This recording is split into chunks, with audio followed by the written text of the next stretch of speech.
All right, time to move on in our college football win series in the MAC right now.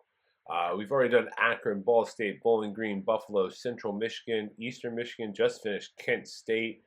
We have five MAC teams left until we head to the Mountain West. We are hoping to get through all 134 FBS teams before the start of the season in August.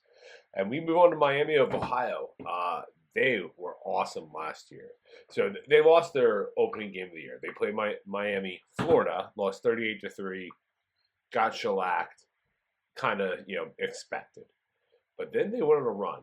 They destroyed UMass. They won in overtime at Cincinnati, destroyed Delaware State, beat Kent State, beat Bowling Green, beat Western Michigan, and then came their second loss of the year. It was October 21st at home against Toledo. They lost by 4. It was a close game. They could have easily won it, and they went on a run again.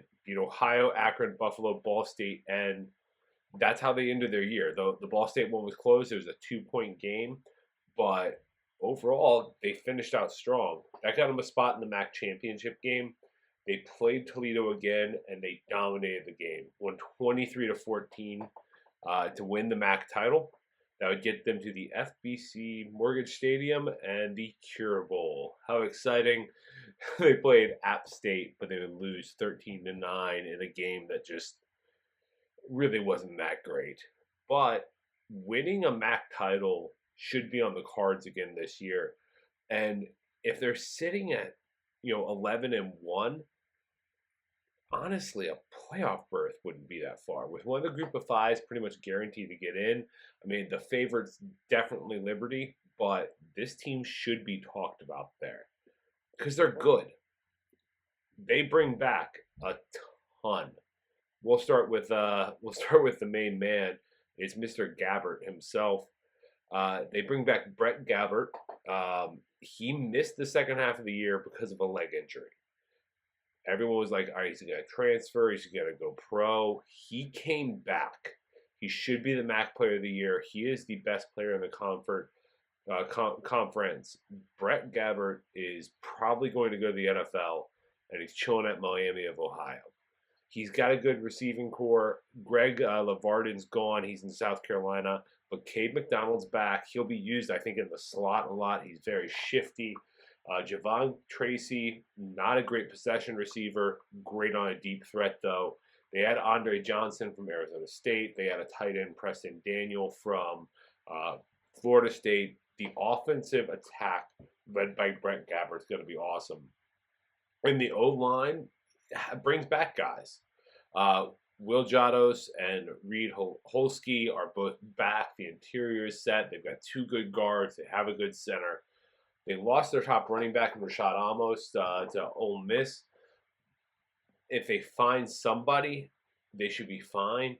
But my thought is, and this is how I believe Amos got a lot of his yards if you go back and watch, is they are afraid of the passing game and Brett Gabbert. So what you're going to see is large gaps, and we've got some great players there as well. The defense was great last year, especially in the red zone. They bring back some guys, but they lost a lot. Linebacking is going to be the big thing. They bring back Matt Salopik. He was phenomenal last year. He's an all-MAC player. Ty Wise is back also at linebacker. They combined for 265 tackles last year. They're going to be set on defense. They've got Brian Ugwu, who's a defensive end. He hopefully can improve his pass rush numbers and would be set there. They've got a great team. If we look at the schedule for Miami, Ohio, they open up with Northwestern before the bye, and then they face Cincinnati and at Notre Dame, and then UMass. So there are 4 non-conference games. They might be 1-3 with just a win over UMass. They could easily be 3-1 with the only loss being Notre Dame. Northwestern and Cincinnati are both toss-ups in this situation. I think they actually get one of those two and then lose the other. So they're 2-2 heading in. They go to Toledo. I expect them to lose that one. And then they could roll from there. They're playing Eastern Michigan, Ohio, and Central Michigan. Ohio and Central Michigan are both at home. That's going to be 3 wins. They have a bye. Then they get Ball State, Kent State, and Northern Illinois. I think that's going to be 3 wins. And then it just comes down to basically Brett Gabbert versus Connor Bazelak with Bowling Green. Even if they lose that game, we're talking about Toledo, we're talking about Bowling Green, Cincinnati, Northwestern, and Notre Dame. That's only 5 losses, and this is a 7-win team. This is a good squad, though. I don't think they're going to lose 5 games. I can easily see them pulling off Northwestern or Cincinnati. As long as they get 1, they'll be in a great position. I also think they're going to probably only lose to Toledo in MAC play. So that's going to give them another 1, 2, 3, 4, 5, 6, 7 wins. 2 in the non-con gets them, 9.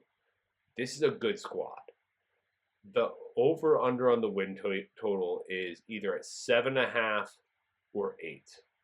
The 7.5s are favored. So, for example, FanDuel has 7.5 at -144 on the over, or you can take the under 8, depending on which way you want to go. I'm leaning towards the over. They bring back so much. They bring back Brett Gabbert. If he's going to be healthy this year, I think they can get the win. I'm taking the over 8. I'm taking it on Bet Rivers, which is one of the combi books. If you can find it, it's Bet Rivers, I believe, and then Bally Bet, and I think there's a couple others that should have the same line. Over 8 plus 112. That's the play. And then we're going to add one more play on this one. We're going to take them to win the conference. FanDuel has the best line on that right now. Would have to pull it up, but we're going to go ahead and take them to repeat as conference champions at plus 260. All right, thanks.